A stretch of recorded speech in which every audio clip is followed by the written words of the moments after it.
जब भी कोई बिगिनर वर्कआउट करना, जिम जाना स्टार्ट करता है तो एक बहुत बड़ा कंसर्न होता है उनका कि क्या हेवी वेट के साथ लो रेप लगाना चाहिए या फिर लो वेट के साथ हाई रेप लगाना चाहिए। एंड इसको लेके काफ़ी सारे कन्फ्यूजन्स हैं, काफ़ी सारे रिसर्चेस हुए हैं, काफ़ी ज़्यादा मिसअंडरस्टैंडिंग्स हैं। आज के वीडियो में मैं तुम्हें एक्सप्लेन करने वाला हूँ कि क्या हेवी वेट तुम्हारे लिए सही है या फिर लो वेट के साथ हाई रेप तुम जा सकते हो। सबसे पहले हम बात करेंगे बिगिनर्स की। बिगिनर्स मतलब कि जो अभी जिम जाना स्टार्ट किए हुए या फिर 2 महीने 3 महीने 4 महीने से जिम जा रहे हैं, तो उन्हें अभी उतना नहीं सोचना चाहिए कि हेवी वेट या फिर लो वेट। उन्हें 6 से 8 के रेप रेंज में परफॉर्म करना चाहिए। लेट से अगर तुम इंक्लाइन डंबल प्रेस लगा रहे हो तो तुम्हें ऐसा वेट को चूज़ करना है जिसमें तुम आराम से 6 to 8 रेप्स के लिए परफॉर्म करो।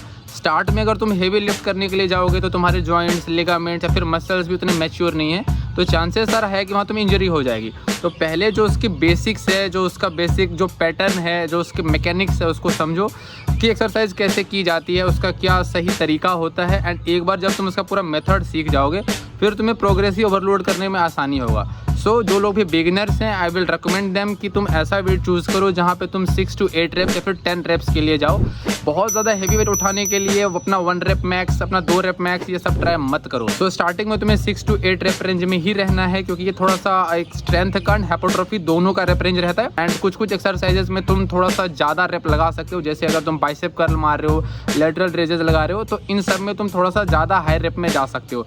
बट जो लोग अभी बिगिनर हैं, जो लोग एकदम से भी जिम जाना स्टार्ट कर रहे हैं, पहले तुम्हें एक्सरसाइज सीखना है ना। अब बात करते हैं हम इंटरमीडिएट लिफ्टर के लिए, यानी अगर तुम्हारा 1 से 1.5 साल हो गया जिम में, तो अब तुम्हें क्या करना चाहिए। तो देखो यार, जो लोग जिम जाते हैं मेजोरिटी में उनका 2 ज़्यादातर गोल होता है। एक होता है पावर लिफ्टर एंड एक जो तुम्हारे एस्थेटिक्स के लिए ट्रेन करते हैं, थोड़ा सा बॉडी बिल्डिंग स्टाइल में ट्रेन करते हैं, उन्हें मसल्स चाहिए होता है। जैसे कि मैं स्टार्टिंग में पावर लिफ्टिंग कर रहा था, बट मुझे पावर लिफ्टिंग कोई आइडिया नहीं लगा। तो देखो, अगर तुम्हें पावर लिफ्टिंग करना है, अगर तुम्हें उस फील्ड में जाना या फिर तुम्हें हेवी लोड उठाना पसंद है, देन आई विल रिकमेंड कि ठीक है, तुम स्क्वाट, बेंच, डेडलिफ्ट पे स्ट्रेंथ बिल्ड करो। काफ़ी हेवी तुम जा सकते हो। 1 रेप मैक्स भी तुम मंथ में एक बार ट्राई कर सकते हो, बट 1 रेप मैक्स से तुम थोड़ा सा दूर ही रहो। अपना 2 रेप मैक्स, 3 रेप मैक्स इस पे तुम जा सकते हो। अगर तुम चाहते हो कि मैं स्ट्रेंथ प्रोग्राम तुम्हें एक्सप्लेन करूँ तो तुम मुझे कमेंट सेक्शन में बता सकते हो, मैं इसमें तुम्हें हेल्प कर दूंगा। बट जो लोग भी अच्छे दिखने के लिए जाते हैं, थोड़ा मसल्स के लिए जाते हैं, एस्थेटिक्स के लिए जाते हैं, उन्हें मेरे हिसाब से उतना पावर लिफ्टिंग नहीं करना चाहिए, उतना ओवरलोड नहीं करना चाहिए। क्योंकि देखो, आप देखो, rape range is a myth, ऐसा बहुत सारे रिसर्चेस में आ चुका है। बट अगर मैं अपने पर्सनल एक्सपीरियंस से तुम्हें बताऊं या फिर काफ़ी सारे रिसर्चेस के हवाले से भी बताऊं, तो देखो, अगर तुम्हारा 1 to 3 का रेप रेंज रहता है, 4 का रेप रेंज रहता है, तो तुम्हारा स्ट्रेंथ ज़्यादा बिल्ड होगा। वहाँ पे तुम्हारा 1 रेप मैक्स ज़्यादा मजबूत होगा, तुम ज़्यादा लोड उठा पाओगे 1 रेप के लिए। बट अगर तुम्हें एस्थेटिक्स बनाना है, थोड़ा तुम्हें मसल्स चाहिए, हाइपरट्रॉफी चाहिए, तो उसका जो सही रेप रेंज है मेरे हिसाब से 6 to 10 रेप्स का है, 12 रेप्स का है। 8 स्वीट स्पॉट है। अगर तुम 8 to 10 रेप्स लगा रहे हो तो एकदम स्वीट स्पॉट है वो, कि वो तुम्हें हाइपरट्रॉफी बहुत अच्छे से देगा। एंड अगर तुम 6 to 8 लगा रहे हो तो वो तुम्हें स्ट्रेंथ के साथ साथ हाइपरट्रॉफी भी देगा। बट अगर तुम 15 से ऊपर जा रहे हो, 20 से ऊपर जा रहे हो, 25 रेप्स लगा रहे हो, तो वहाँ तुम्हारा इंडोरेंस ज़्यादा बिल्ड होता है। इंडोरेंस मतलब कि एक एक्सरसाइज को तुम कितने टाइम के लिए कर सकते हो। यानी कि जो बंदा 100 पुशअप्स मार सकता है, वो 100 किलो का बेंच अधिकतर केसेस में नहीं लगा सकता, क्योंकि उसने अपने इंडोरेंस को ट्रेन किया हुआ है। एंड जो 100 kg का बेंच मार सकता है, वो हो सकता है 100 पुशअप्स ना मार पाए, क्योंकि उसने अलग टाइप से ट्रेनिंग करी है। ट्रेनिंग डिफरेंट टाइप्स की होती है। तो अगर तुम पावर लिफ्टिंग ट्रेन कर रहे हो, अगर तुम पावर लिफ्टिंग में ट्रेन कर रहे हो, तो तुम्हारा स्ट्रेंथ ज़्यादा बिल्ड होगा। हालांकि मैं ये नहीं बोल रहा कि अगर तुम पावर लिफ्टिंग करते हो तुम्हारे मसल्स गेन ही नहीं होंगे, ऐसा नहीं है।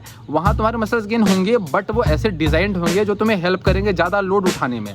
बट अगर तुम बॉडी बिल्डिंग करते हो, अगर तुम एस्थेटिक्स के लिए ट्रेन करते हो, तो वो मसल्स आंखों को सुंदर लगने के लिए उस हिसाब से आते हैं। थोड़ा सा अंतर है, बहुत ज़्यादा अंतर नहीं है। वो भी इंटरमीडिएट लेवल पे जाने के बाद, एडवांस लेवल वालों को मेरे ख्याल से पता ही होगा। इंटरमीडिएट लेवल के बाद में जाके होता है कि हाँ चलो ठीक है, तुम स्ट्रेंथ प्रोग्राम कर सकते हो, हाइपरट्रॉफी कर सकते हो, तुम दोनों को मिक्स भी कर सकते हो। तुम स्टार्ट में एक हेवी लिफ्ट से स्टार्ट करो एंड उसके बाद में जो भी तुम्हारे छोटे मसल ग्रुप्स है उसमें तुम हाई रेप्स जा सकते हो। अब अगर मैं अपना प्रोटोकॉल तुम्हें बताऊँ, तो जैसे जो अगर मेरा चेस्ट डे है, मैं पुश पुल लेग लगाता हूँ, तो मेरा स्टार्ट अगर इंक्लाइन डंबल प्रेस से हो रहा है, तो मैं शुरू की 1-2 सेट काफ़ी हेवी लूँगा, उसमें मैं 5 से 6 रेप स्टिल कोशिश करता हूँ निकालने की। या फिर अगर मेरा किसी दिन मन है तो मैं 2 रेप 3 रेप के लिए भी जाऊँगा, 1 रेप में कभी नहीं जाता हूँ। तो उसके बाद में अगर मेरा एक बार हो गया 1-2 set, then I go for like 8 to 10 reps. अगर मैं मशीन पे आया तो वहाँ 10 to 15 रेप्स। एंड लास्ट अगर मुझे खत्म करना है तो मैं पुशअप्स के थोड़े से हाई रेप रेंज में भी चले जाता हूँ, क्योंकि हमारा ऐसा नहीं है कि हमें बस बॉडी बिल्डर ही बनना, हमें बस पावर लिफ्टर ही बनना, हमें बस इंडोरेंस ही ट्रेन करना। ओवरऑल फिटनेस के लिए तुम्हें हर सेगमेंट में जाना होगा एंड वो सही है, बट आई विल रिकमेंड कि तुम 1 रेप मैक्स से दूर ही रहो, क्योंकि वो बहुत ज़्यादा इंजरी प्रोन होता है। तुम्हारे जॉइंट्स पे, लिगामेंट्स पे बहुत टैक्सिंग होता है, तुम्हारे सेंट्रल नर्वस सिस्टम पे भी काफ़ी टैक्सिंग होता है, तो तुम्हारी रिकवरी हैम्पर हो जाती है। सारा खेल रिकवरी का है, जितना जल्दी तुम रिकवर करोगे उतनी जल्दी तुम्हारा स्ट्रेंथ एंड मसल्स होगा। So what I will recommend you कि अगर तुम इंटरमीडिएट लेवल पे आ गए हो, अगर तुम्हारा साल, 1.5 साल, 2 साल हो गया ट्रेनिंग किया हुआ, तो तुम एक काम कर सकते हो कि तुम अपने लिए एक गोल फिक्स कर लो कि हाँ मुझे अपना स्ट्रेंथ पे काम करना है या फिर मुझे अपने मसल्स पे काम करना है, या फिर तुम दोनों को मिला भी सकते हो। अभी मैं फ़िलहाल सिर्फ और सिर्फ एस्थेटिक्स के लिए ट्रेन कर रहा हूँ। मैं बस जो मेरे थोड़ा सा मैं हाई रेप रेंज में जा रहा हूँ, जैसे 8 रेप्स 10 रेप्स, बट ऐसा नहीं है कि मैं 20-25 रेप मार रहा हूँ, वो भी 2.5 किलो डंबल के साथ में, तो ऐसा नहीं होता है। तुम्हें हर रेप रेंज में जाना होगा, बट जो तुम्हारा मेजोरिटी ऑफ फोकस होना चाहिए अपने गोल के हिसाब से होना चाहिए। अब मैं स्क्वाट बेंच डेडलिफ्ट नहीं करता हूँ। अब बहुत लोग तुम्हें बताएं कि स्क्वाट बेस्ट है या फिर बेंच बेस्ट है या फिर डेडलिफ्ट बेस्ट है, तो देखो अगर तुम्हें मसल्स चाहिए, अगर तुम नॉर्मल एस्थेटिक्स के लिए ट्रेन करते हो, तो कोई एक्सरसाइज अच्छी ख़राब नहीं होती है। जो एक्सरसाइज तुम्हें विदाउट इंजरी के काफ़ी लंबे टाइम तक तुम वो कर पाओ एंड ओवरलोड कर पाओ, एक सेफ एक्सरसाइज हो, उसे तुम चूज़ करो। फॉर एग्जाम्पल अगर कोई शोल्डर के लिए लगा रहा है तो मैं behind the neck shoulder press recommend नहीं करूँगा, क्योंकि अगर तुम्हें सिंपली बस अपने मसल्स पे काम करना है, तुम आगे से लगाओ उसे। अब तुम पीछे से लगा रहे हो, वो अनयूजुअल मूवमेंट होता है। तो ऐसे एक्सरसाइजेस को चूज़ करो जो ज़्यादा सेफ हो एंड उसमें प्रोग्रेसिव ओवरलोड करो। नॉर्मल जो जनता है जो कि काम करने के लिए जाती है, जिसके पास एक अदर काम है, जॉब है, पढ़ाई है, कॉलेज है, उनके लिए मैं रेकमेंड करूंगा कि तुम थोड़ा सा पावर लिफ्टिंग से दूरी रहो, क्योंकि power lifting is a serious sport. वहाँ पे तुम्हें एक प्रॉपर मेंटर चाहिए, प्रॉपर कोच चाहिए, प्रॉपर प्रोग्रामिंग चाहिए, प्रॉपर गियर्स चाहिए। तो वहाँ पे आई विल रिकमेंड कि अगर तुम बहुत ज़्यादा सीरियस हो पावर लिफ्टिंग को लेके, than totally you could go for this. मुझे भी पावर लिफ्टिंग बहुत पसंद थी, एक टाइम में मैं बहुत ज़्यादा स्क्वाट, बेंच, डेडलिफ्ट लगाता था, बट उसका मुझे फिगर आउट हुआ कि भाई थोड़ा सा अननेसेसरी है, जो मेरे फिटनेस गोल से उसे अलाइन नहीं हो रहा। मेरे पास अदर भी काम रहते हैं, अदर भी काफ़ी सारी चीज़ें हैं, मैं अदर भी बिजनेस की प्लानिंग कर रहा हूँ, तो वहाँ पे वो पावर लिफ्टिंग मेरे साथ में अलाइन नहीं हो रहा। But I am big fan of power lifting, तो मैं कहीं से भी पावर लिफ्टिंग को मैं डिस नहीं कर रहा। I love power lifting. बस मैं इतना तुम्हें बता रहा हूँ कि जो लोग भी जो भी तुम्हारे फिटनेस गोल है उसे एकदम अलाइन रखो कि हाँ भाई मुझे अगर एस्थेटिक्स ट्रेन करना है, तुम उस पर ज़्यादा फोकस करो। अगर तुम वीक में हर दिन जाके स्क्वाट, बेंच, डेडलिफ्ट करोगे, तुम्हारा रिकवरी लेट से ही होगा। एंड अगर तुम्हारी न्यूट्रिशन ऑन पॉइंट नहीं है, तो हो सकता है तो उसका कुछ एडवर्स ही तुम्हारे हेल्थ पे देखने को मिले। एंड तुम जिम जाते हो हेल्थ बनाने के लिए, ख़राब करने के लिए नहीं जाते हो। ऊपर से तुम्हारे जॉइंट हेल्थ के लिए भी इतना सही नहीं है अगर तुम प्रॉपर न्यूट्रिशन नहीं ले रहे हो। लेकिन at the end these are my own perspectives and my own experience. तुम्हारा एक्सपीरियंस हो सकता है डिफरेंट हो, सो या चूज़ अकॉर्डिंगली, जैसा तुम्हारा विवेक काम दे तुम उस हिसाब से चूज़ करो। मैं बस तुम्हें अपनी पर्सपेक्टिव एंड एक्सपीरियंस के हिसाब से बता रहा हूँ।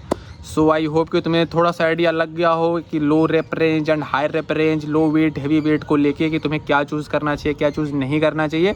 And I hope that you like this video. If you do, please hit the like button, subscribe to my channel and comment if you have any sort of queries, suggestions or in general comments. Meet you in the next video. Bye. See you.